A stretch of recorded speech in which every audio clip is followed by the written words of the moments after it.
दशम फॉल्स की इस खौफनाक दास्तान को अब उस गहराई तक ले चलते हैं जहां से आज तक कोई लौटकर अपनी कहानी नहीं सुना पाया। इस कहानी की एक एक लाइन आपकी रूह में उस ठंडे पानी जैसी उतर जाएगी जो दशम के कुंड में सालों से ठहरा हुआ है। नमस्कार, आप देख रहे हैं इंडिया न्यूज़ 360 रांची। यहां आपको मिलती है आसपास की खबरें और बहुत कुछ। आइए शुरू करते हैं एक खौफनाक सफर। दशम का अभिशाप, वो चीख जो पानी में दफन है। रांची के पठारों के बीच बसा ये जलप्रपात केवल पत्थरों से गिरता पानी नहीं है, बल्कि ये एक प्यास की कब्रगाह है। कहते हैं कि यहाँ की मिट्टी और पानी को इंसानी शूर से नफरत है, और जो भी इस सन्नाटे को तोड़ने की गुस्ताखी करता है, दशम उसे हमेशा के लिए अपना खामोश हिस्सा बना लेता है। उस रात का आखिरी चश्मदीद। दशम के इतिहास में एक घटना आज भी पुलिस की फाइलों में अनसुलझी दर्ज है। एक बार 5 सैलानियों का ग्रुप रात के समय गलती से वहीं रुक गया क्योंकि उनकी गाड़ी का टायर पंक्चर हो गया था। उन्होंने सोचा कि झरने की चोटी पर टेंट लगाकर रात बिता लेंगे। आधी रात को जब चारों तरफ सिर्फ गिरते पानी की गूंज थी, उनमें से एक सदस्य को महसूस हुआ कि पानी की आवाज अचानक बंद हो गई है। उसने टेंट से बाहर झांका तो देखा कि झरना बह तो रहा है, लेकिन कोई शोर नहीं हो रहा, जैसे किसी ने पूरी दुनिया को म्यूट कर दिया हो।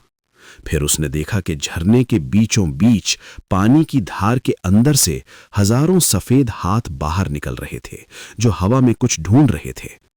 सुबह जब पुलिस पहुंची तो वहां केवल 5 खाली टेंट मिले और चट्टान पर खून से लिखा था, यहां सन्नाटा ही संगीत है।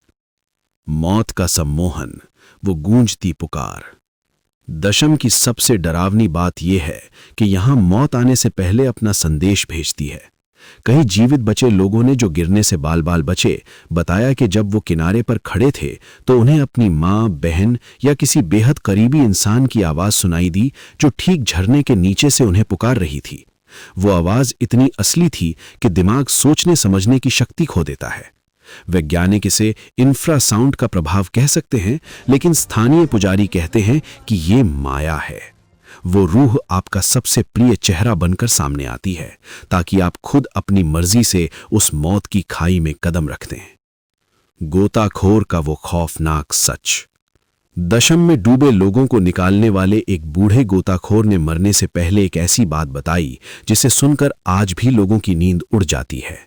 उसने कहा था कि जब वो कुंड की सबसे निचली सतह पर गया तो उसने वहां कोई अंधेरा नहीं देखा। वहां पानी के नीचे एक धुंधली सी बस्ती दिखाई देती है, जहां वे सभी लोग खड़े हैं जो आज तक वहां डूबे हैं। वे हिलते डुलते नहीं, बस गर्दन ऊपर की ओर किए हुए सतह को देखते रहते हैं, जैसे वे इंतजार कर रहे हों कि ऊपर से कोई नया साथी कब नीचे आएगा। उसने बताया कि जब वो एक लाश को खींच रहा था तो पानी के नीचे ही किसी ने उसका हाथ पकड़ा और उसके कान में बुदबुदाया, इसे ले जाओ, लेकिन अगले हफ्ते तुम खुद आना। ठीक 7 दिन बाद वो गोताखोर अपने घर के बाथरूम में एक बाल्टी पानी में डूबा हुआ मृत पाया गया। पत्थरों का हिलना और गीली आहटें। अगर आप कभी शाम के वक्त दशम के पास अकेले खड़े हों तो गौर कीजिएगा, वहां के पत्थर कभी सूखे नहीं रहते, चाहे धूप कितनी भी तेज क्यों ना हो। उन पत्थरों से हर वक्त पानी रिसता रहता है, जैसे वो पत्थर रो रहे हों। स्थानीय लोग कहते हैं कि ये पत्थर उन लोगों की आत्माएं हैं जो यहां मर चुके हैं, और वे अब भी उस ठंडक से कांप रहे हैं।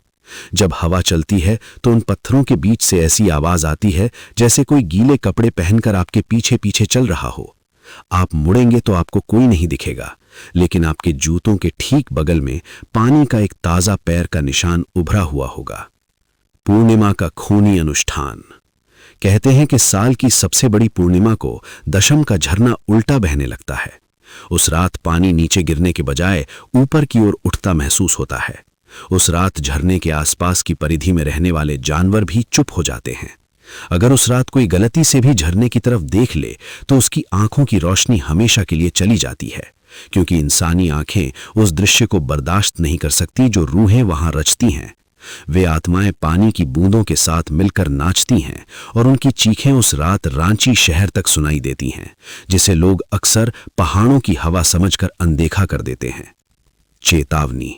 अगली बार जब आप दशम फॉल्स जाएं और आपको लगे कि पानी की एक बूंद आपकी गर्दन पर गिरी है जो बाकी पानी से ज्यादा ठंडी है, तो समझ लेना कि उसने आपको चुन लिया है।